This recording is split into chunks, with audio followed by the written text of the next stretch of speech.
Good evening. It is May the 3rd. Today we're going to be reading Judges 17:1 through 18:31, John 3:1 through 21, Psalms 104 1 through 23, Proverbs 14:20 and 21. Every day we like to do the Lord's Prayer, so if you'll join in with me, greatly appreciate it. Our Father who art in heaven, hallowed be thy name. Thy kingdom come, thy will be done on earth as it is in heaven. Give us this day our daily bread. Forgive us our trespasses as we forgive those who trespass against us. Lead us not into temptation, but deliver us from evil. For thine is the kingdom, the power, the glory, forever and ever. Amen. Judges 17:1 through 18:31. There was a man from the hill. So what had happened in the last couple of days, we talked about Samson. And Samson ended up pushing the temple down and killed over 3,000 Philistines. And he killed more Philistines in that one act than he did to his whole life. So we're at Judges 17:1 through 18:31. Make sure we're running. There was a man from the hill country of Ephraim named Micah. He said to his mother, "Remember that 1,100 pieces of silver that were taken from you? I overheard you when you pronounced your curse. Well, I have the money. I stole it. But now that I brought it back to you," his mother said, "God bless you, my son." As he returned the 1,100 silver pieces to his mother, she said, "I had totally consecrated this money to God for my son to make a statue, a cast god." Then she took 200 pieces of silver and gave it to a sculptor, and he cast that into the form of a god. This man, Micah, had a private chapel. He had made an ephod and some teraphim idols, and had ordained one of his sons to be his priest. In those days, there was no king in Israel. People did whatever they felt like doing. Meanwhile, there was a young man from Bethlehem in Judah, and from a family of Judah. He was a Levite, but was a stranger there. He left that town, Bethlehem in Judah, seeking his fortune. He got as far as the hill country of Ephraim and showed up at Micah's house. Micah asked him, "So where are you from?" He said, "I'm a Levite from Bethlehem in Judah. I'm on the road looking for a place to settle down." Micah said, "Stay here with me. Be my father and priest. I'll pay you 10 pieces of silver a year, whatever clothes you need, and your meals." The Levite agreed and moved in with Micah. The young man fit right in and became one of the family. Micah appointed the young Levite as his priest. This all took place in Micah's home. Micah said, "Now I know that God will make things go well for me. Why, I've got a Levite for a priest." In those days, there was no king in Israel. But also in those days, the tribe of Dan was looking for a place to settle down. They hadn't yet occupied the plot among the tribes of Israel. The Danites set out 5 robust warriors from Zorah and Eshtaol to take over the land and see what was out there suitable for the families. They said, "Go and explore the land." They went into the hill country of Ephraim and got as far as the house of Micah. They camped there for the night. As they neared Micah's house, they recognized the voice of the young Levite. They went over and said to him, "How on earth did you get here? What's going on? What are you doing here?" He said, "One thing led to another. Micah hired me, and now I'm his priest." They said, "Oh, good. Inquire of God for us. Find out whether our mission will be a success." The priest said, "Go assured. God's looking out for you all the way." The 5 men left and headed north to Laish. They saw that the people there were living in safety under the umbrella of Sidonians, quiet and unexpected. They had everything going for them, but the people lived a long way from the Sidonians to the west and had no treaty with the Armenians to the east. When they went back to Zorah and Eshtaol, the brothers asked, "So how did you find things?" They said, "Let's go for it. Let's attack. We've seen the land, and it is excellent. Are you going to just sit there on your hands? Don't dawdle. Invade and conquer. When you get there, you'll find they're sitting ducks. Totally unexpected, wide open land. God is handing it over to you. Everything you could ever ask for." 600 Danite men set out from Zorah and Eshtaol, armed to the teeth. Along the way, they made camp at Kirath Jearim in Judah. This is why the place is still today called Dan's Camp. It's just west of the Kirath Jearim. From there, they proceeded into the hill country of Ephraim and came to Micah's house. The 5 men who earlier explored the country of Laish told their companions, "Did you know that there's an ephod, teraphim idols, and a cast god sculpture in these buildings? What do you think?" Do you want to do something about it?" So they turned off the road there, went to the house of the young Levite at Micah's place, and asked how things had been with him. The 600 Danites, all well armed, stood guard at the entrance of the gate, while the 5 scouts who had gone to explore the land went in and took the carved idol, the ephod, the teraphim idols, and the god sculpture. The priests were standing at the gate entrance with 600 armed men. When the 5 men went into Micah's house and took the carved idols and the ephod, the teraphim idols, and the sculpted god, the priest said to them, "What do you think you're doing?" They said to him, "Hush, don't make a sound, come with us. Be our father and priest. Which is more important, that you be a priest to one man, or that you become a priest to the whole tribe and clan of Israel?" The priest jumped at his chance. He took the ephod, the teraphim idols, and the idol fell in with the troops. They turned away and set out, putting the children, the cattle, and the gear in the lead. They were all well on their way from Micah's house before Micah and his neighbors got organized.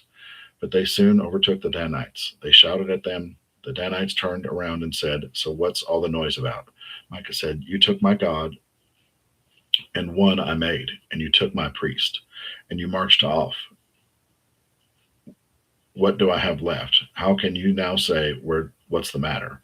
But the Danites answered, "Don't yell at us. You just might provoke some fierce, hot-tempered men to attack you, and you'll end up an army of dead men." The Danites went on their way. Micah saw that he didn't stand a chance against their arms. He turned back and went home. Took they took the things that Micah had made along with his priest, and they arrived in Laish, the city of quiet, unexpecting people. They massacred the people and burned down the city. There was no one around to help. They were a long way from Sidon and had no treaty with the Armenians. Laish was in the valley of Beth Rehob. When they rebuilt the city, they renamed it Dan, after their ancestor, who was the son of Israel, but its original name was Laish. The Danites set up the god figure for themselves. Jonathan, son of Gershom, son of Moses, and his descendants were priests of the tribe of Dan down to the time of the land's captivity. All during this time that they were sanctuary of God in Sheol. They kept for their private use the god figure that Micah had made. Breakdown in Judges 17:1 through 18:31. This is chaos, not leadership, no standard. Everyone doing what feels right. Micah creates his own version of worship, idol plus hired priest. The tribe of Dan straight up steals it and makes it their religion. The core truth: when there's no standard, God's truth, people invent their own, and it leads to corruption. Private compromise becomes public disaster. John 3:1 through 21. There was a man of the Pharisee sect, Nicodemus, a prominent leader among the Jews. Late one night, he visited Jesus and said, "Rabbi, we all know you're a teacher straight from God. No one could do all the God-pointing, God-revealing acts that you do if God weren't in on it." Jesus said, "You're absolutely right. Take it from me. Unless a person is born from above, it is not possible to see what I'm pointing to God's kingdom." "How can anyone," said Nicodemus, "be born who has already been born and grown up? You can't re-enter your mother's womb and be born again. What are you saying with this born from above talk?" Jesus said, "You're not listening. Let me say it again. Unless a person submits to this original creation, the wind hovering over the water creation, the invisible moving the visible, the baptism in a new life, it's not possible to enter God's kingdom. When you look at a baby, it's just that, a body you can look at and touch. But the person who takes shape within its form by something you can see and touch, the spirit, and becomes a living spirit. So don't be surprised when I tell you that you have been born from above, or out of this world, so to speak. You know well enough how the wind blows this way and that. You hear it rustling through the trees, but you have no idea where it comes from and where it is headed next. That's the way it is with everyone. Born from above by the wind of God, the Spirit of God. Nicodemus asked, what do you mean by this? How does this happen?" Jesus said, you are a respected teacher of Israel, and you don't know the basics. Listen carefully. I'm speaking sober truth to you. I speak only of what I know by experience. I give witness only to what I have seen with my own eyes. There is nothing secondhand here, nor no hearsay. Yet instead of facing the evidence and accepting it, you procrastinate with questions. If I tell you things that are plain as the hand before your face, and you don't believe me, what use is it that there is telling you of things you can't see? The God you can't see the things of God. Excuse me. No one ever has gone up into the presence of God except the one who came down from that presence, the Son of Man, in the same way that Moses lifted the serpent into the desert so people could have something to see and then believe. It is necessary for the Son of Man to be lifted up, and everyone who looks up to him, trusted and expectant, will gain a real life, eternal life. This is how much God loved the world. He gave his Son, his one and only Son.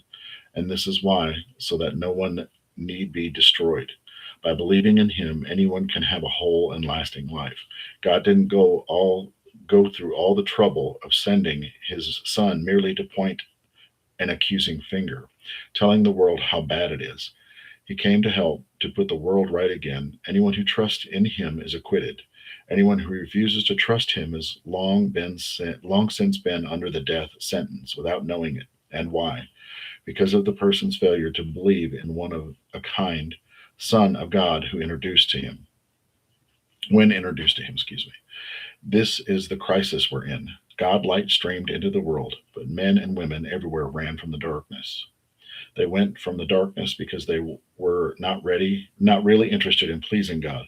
Everyone who makes a practice of doing evil, addicted to denial and illusion, hates God's light and won't come near it, fearing a painful exposure. But anyone working and living in truth, in reality, welcomes God light so the work can be seen from the God work itself. The breakdown of John 3 1 through 21, Jesus and Nicodemus. Nicodemus is religious but doesn't get it.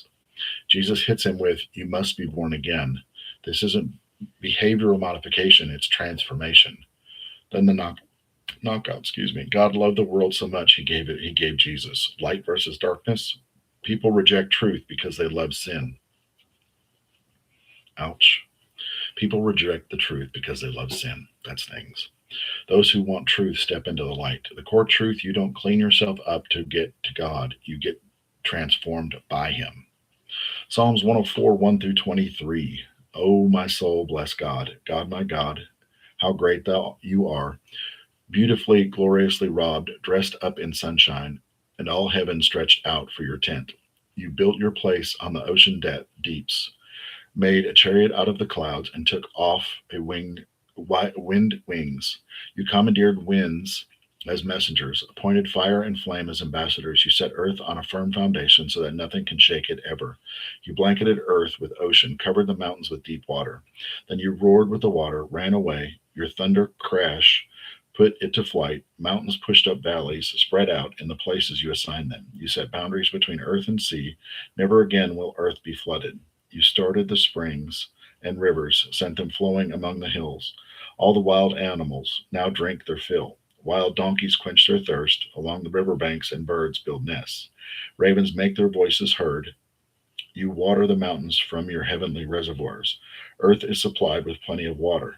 You make grass grow from the livestock, hay of the animals that plow the ground. Oh, yes, God brings grain from the land, wine to make people happy, their face glowing with health, a people well fed and hardy. God God's trees are well watered. The Lebanon cedars he planted. Birds build their nests in those trees. Look, the stork at home in the treetops.